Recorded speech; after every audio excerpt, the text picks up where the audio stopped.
अस्सलाम वालेकुम students, my name is Ayesha और मैं आपको पढ़ाऊंगी computer organization and assembly language. तो हमारा सबसे पहले हम चैप्टर का ओवरव्यू ले लेते हैं कि हमने इस कोर्स में क्या पढ़ना है। हमने इस कोर्स में पढ़ना है कंप्यूटर ऑर्गेनाइजेशन से रिलेटेड, कंप्यूटर के आर्किटेक्चर से रिलेटेड, और हमने एंड पर असेंबली लैंग्वेज को डिस्कस करना है। सबसे पहले हम देख लेते हैं कि कंप्यूटर ऑर्गेनाइजेशन क्या चीज़ है। Computer organization basically computer system के फिज़िकल पार्ट्स की स्टडी को बोलते हैं कि फ़िज़िकल पार्ट्स में क्या क्या चीज़ें आती हैं, किस तरह वो आपस में जुड़ी होती हैं और किस तरह वो सारी चीज़ें वर्क करती हैं।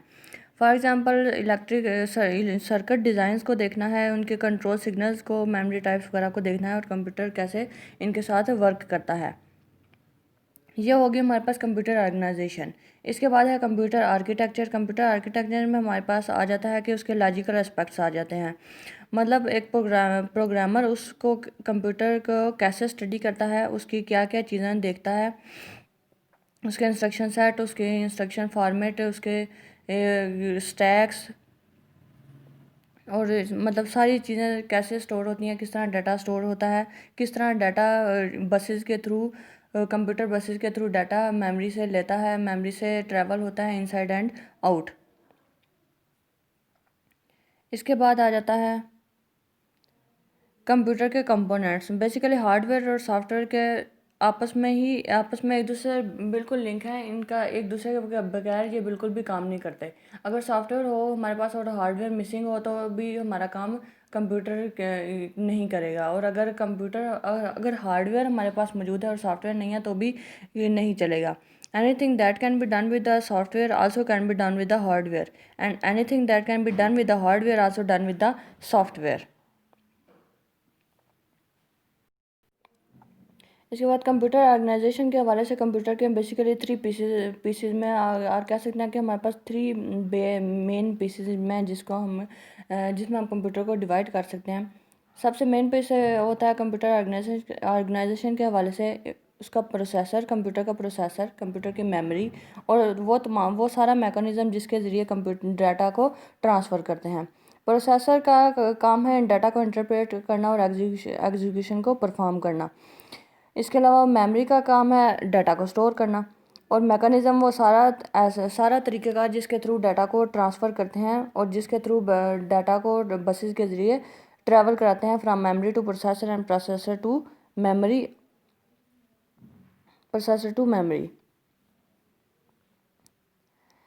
कंप्यूटर इसके अलावा इसकी एक एग्जांपल ले लेते हैं। कंप्यूटर ऑर्गेनाइजेशन को समझने के लिए क्या एग्जांपल को कंसीडर करते हैं। फॉर एग्ज़ाम्पल जब आप कंप्यूटर को सेल करने जाते हैं या कोई भी कंप्यूटर को, लैपटॉप को परचेज़ करने जाते हैं तो उसकी ये सारी जो स्पेसिफिकेशंस हैं इन सब को फॉलो करना पड़ता है। ये तमाम स्पेसिफिकेशन है जिनको हमने देखना होता है कि सबसे पहले उसके देखना होता है कि उसका प्रोसेसर कितना है, उसके पेंटियम में है, कोर में है, डुअल कोर है, सिंगल कोर है। उसके बाद उसकी रैम को देखते हैं, उसके हार्ड को देखते हैं, उसकी पोर्ट्स को देखते हैं, उसकी कैशे को देखते हैं, उसकी मेमोरीज वगैरह को अंडरस्टैंड करते हैं। और इन तमाम को हम आगे एग्जांपल को हम डिटेल में डिस्कस करेंगे कि ये सारा पेंटियम 4.20 गीगाहर्ट्ज़ ये क्या चीज़ है, ये ATA हार्ड ड्राइव क्या चीज़ है, सीरियल पोर्ट्स कितने होती हैं, ये कैसी होती हैं, इन सब को हम डिस्कस करेंगे। इसकी स्पीड देख लेते हैं। सबसे पहले स्पीड्स के लिए जो हमारे पास यूनिट्स होते हैं वो हैं kilo, giga, mega, tera and peta. छोटा यूनिट है हमारे पास किलो। Kilo mean 1000। 1000 को हम अगर डेसिमल में लिखें तो 10⁻³ और अगर हम बाइनरी में लिखें तो 2⁻10। और मेगा मीन मिलियन। 10 मिलियन को अगर हम डेसिमल में लिखें तो 10⁻6 एंड 2⁻20। और गीगा हमारे पास बिलियन है। इसी तरह टेरा हमारे पास ट्रिलियन है, पेटा हमारे पास क्वाड्रिलियन है। इसके बाद इसका बड़ा यूनिट है एक्सा, और नेक्स्ट सोआन जीटा तक जाते हैं। ये सारे इसके स्पीड को मेजर करने के यूनिट्स हैं। और प्रोसेसर की स्पीड जो मेजर होती है वो हम हर्ट्ज़ में मेजर करते हैं। हर्ट्ज़ क्या होता है? हर्ट्ज़ होता है हमारे पास क्लॉक साइकिल पर सेकंड मीन उसकी फ्रीक्वेंसी को मेजर करते हैं। मोस्टली प्रोसेसर की मेगा हर्ट्ज़ के अंदर उसकी स्पीड को मेजर किया जाता है, या ज़्यादा से ज़्यादा उसकी गीगा हर्ट्ज़ तक उसकी फ्रीक्वेंसी जाती है। इसके अलावा जो मेमोरी की जो स्टोरेज कैपेसिटी है उसको बाइट, मेगाबाइट, किलोबाइट, गीगाबाइट के अंदर मेजर किया जाता है। तो 1 किलोबाइट हमारे पास आती है 1024 byte which is equal to 2 raised to power 10। और इसके अलावा 1 मेगाबाइट के अंदर मेजर किया जाता है which is equal to 2 raised to power 20 mean 1024 kilobyte. 1024 megabyte equal होता है 1 GB के। मेन मेमोरी जो इसकी यूनिट है मेन मेमोरी की, वो is measured in MBs and disk storage is measured in GBs। जो मेन मेमोरी होती है वो ज़्यादातर MB में आती है, और जो डिस्क स्टोरेज है वो हमारे पास जो स्मॉल अगर सिस्टम्स हों तो वो GB के अंदर मेजर की जाती है, गीगाबाइट में, और अगर लार्जर सिस्टम है तो वो टेराबाइट में मेजर की जाती है। इसके बाद हार्ड डिस्क से जो डाटा एक्सेस किया जाता है उसकी स्पीड जो मेजर की जाती है वो मिली सेकेंड में मेजर की जाती है which is equal to 1000 of a second. Hard disk को में से डाटा किस वक्त मतलब किस स्पीड के साथ डाटा को एक्सेस किया जाता है वो मिली सेकेंड में मेजर किया जाता है। और मेन मेमोरी से जो डाटा एक्सेस किया जाता है वो नैनो सेकेंड में मेजर किया जाता है which is equal to 1 billion of a second. इसके अलावा जो सर्किट्स हैं कंप्यूटर की चिप्स के दो तमाम सर्किट्स हैं उनको मेजर किया जाता है माइक्रोन्स में which is equal to 1 millionth of a metre. अब ये तो सारे हमने यूनिट्स देख लिए। हार्ड ड्राइव से डाटा कैसे एक्सेस किया जाता है, हार्ड ड्राइव से मेन मेमोरी का हमने देखा, उसकी स्पीड वगैरह देखी, ये सारे स्पीड के यूनिट्स थे। इसके अलावा अब हम आ जाते हैं अपनी उसी पिक्चर पर, वो एडवर्टीज़मेंट पिक्चर पर, जिसमें तमाम स्पेसिफिकेशन को हम डिस्कस करेंगे। अब ये जो हाईलाइटेड पार्ट है इसमें आपने देखा होगा, यहाँ पर हाईलाइटेड पार्ट में आ रहा है पेंटियम 4.20 गीगाहर्ट्ज़। तो पेंटियम बेसिकली क्या चीज़ है, ये एक माइक्रो प्रोसेसर है। इंटेल के जो माइक्रो प्रोसेसर हैं वो ज़्यादातर पेंटियम में आते थे। तो माइक्रो प्रोसेसर क्या होता है कि microprocessor basically it is the brain of the computer use to execute the programs. तो ये जो कंप्यूटर की एडवर्टाइजमेंट है इसके अंदर पेंटियम में यूज़ हो रहा है, और जिसकी जो 4.20 गीगाहर्ट्ज़ है। इसके अलावा जो इसके नीचे देखें तो नीचे है 400 मेगाहर्ट्ज़। तो 400 जो मेगाहर्ट्ज़ है वो है सिस्टम बसेस के थ्रू जो डाटा मूव होता है विद इन द कंप्यूटर। जितनी ज़्यादा बसेस की इसकी स्पीड वगैरह होगी उतना ही ज़्यादा जो है डाटा जल्दी से फास्टर जो है वो कंप्यूटर के इनसाइड मूव करेगा। और जितनी अच्छी मेमोरी आपके पास, मेमोरी की जितनी ज़्यादा कैपेसिटी होगी उतनी ही ज़्यादा कंप्यूटर की आपकी स्पीड होगी। और अगर मेमोरी कम होगी तो उसकी कंप्यूटर की स्पीड भी कम हो जाएगी और वो स्लो पड़ जाएगा। ये था मेन मेमोरी के लिए। और दूसरी जो ये तो थी मेन मेमोरी, और इसके बाद आती है temporary memory which is called cache. Cache जो होती है वो हमारी जो रैम होती है, रैंडम एक्सेस मेमोरी, उससे ज़्यादा फास्टर काम करती है।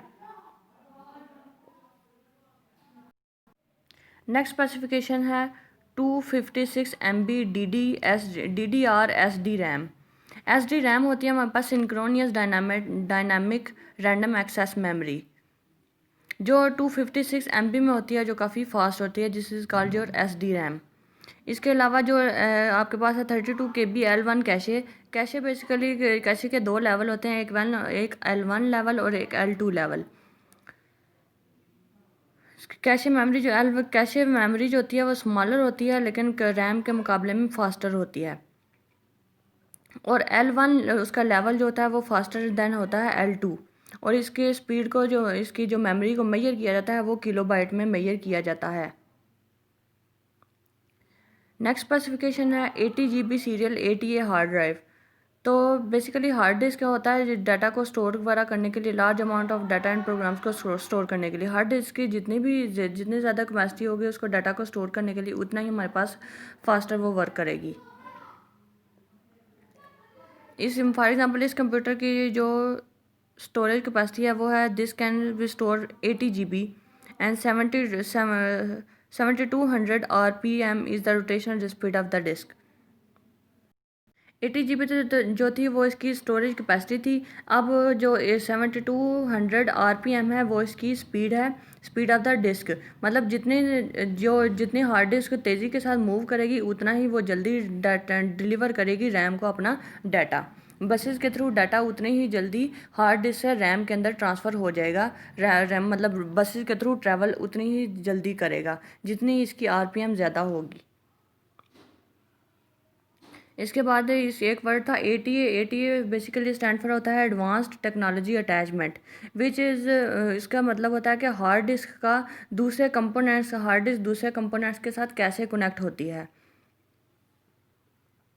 किस तरह उसके साथ इंटरफेस होती है या किस तरह उसके साथ दूसरे कंपोनेंट्स के साथ वो कनेक्शन होता है उसका। उसके बाद है 480XCD RW drive. RW mean री राइटेबल, जिसके अंदर दोबारा से री राइट कर सकते हैं, डाटा को दोबारा से स्टोर किया जा सकता है। 40x में उसकी स्पीड है, मतलब मल्टीपल टाइम्स उसको री राइट किया जा सकता है इस कंप्यूटर की जो गिवन एग्जांपल है इस कंप्यूटर की CD को, और इसकी कैपेसिटी है 650 MB। इसके बाद नेक्स्ट आ जाती हैं पोर्ट। USB पोर्ट्स हैं उसकी 8 हैं, 1 सीरियल पोर्ट है और 1 पैरेलल पोर्ट है। पोर्ट्स वो होता है जिसके ज़रिए एक्सटर्नल डिवाइस को कंप्यूटर के साथ कनेक्ट किया जाता है, जिसके थ्रू लाइक USB पोर्ट आती है, सीरियल पोर्ट आती है, HDMI केबल को अटैच करने के लिए जो पोर्ट यूज़ होती है। इसके अलावा पैरेलल पोर्ट यूज़ होती है। इस सिस्टम की टोटल होगी 10 पोर्ट्स, 8 USB की, 1 सीरियल की और 1 पैरेलल की, टोटल होगी 10। सीरियल पोर्ट्स में जो डाटा होता है वो एक single stream of data transfer होता है at a time. Single stream of data transfer होता है, it means bit by bit data की ट्रांसमिशन होती है यूजिंग द सीरियल पोर्ट। लेकिन पैरेलल पोर्ट के साथ मल्टीपल स्ट्रीम्स के through data at a time travel कर सकता है, मतलब multiple bit at a time जो है कंप्यूटर में चलिए कंप्यूटर के ज़रिए ट्रांसमिट हो जाती हैं। आपने देखी होगी पैरेलल पोर्ट सीरियल पोर्ट से थोड़ी सी लंबी होती है, सीरियल पोर्ट थोड़ी सी छोटी होती है। और जो इसके अलावा जो तीसरी पोर्ट है वो है USB port. USB stand for universal serial बस। इसके अंदर डाटा के ट्रांसमिशन का ऐसा सीन नहीं होता, इसमें जस्ट प्लग एंड प्ले का काम होता है, इसकी सेल्फ कन्फिगरिंग होती है। जो ही आप USB को कंप्यूटर के साथ अटैच करते हैं, कंप्यूटर उसको कन्फिगर करता है और उसको कनेक्ट कर लेता है।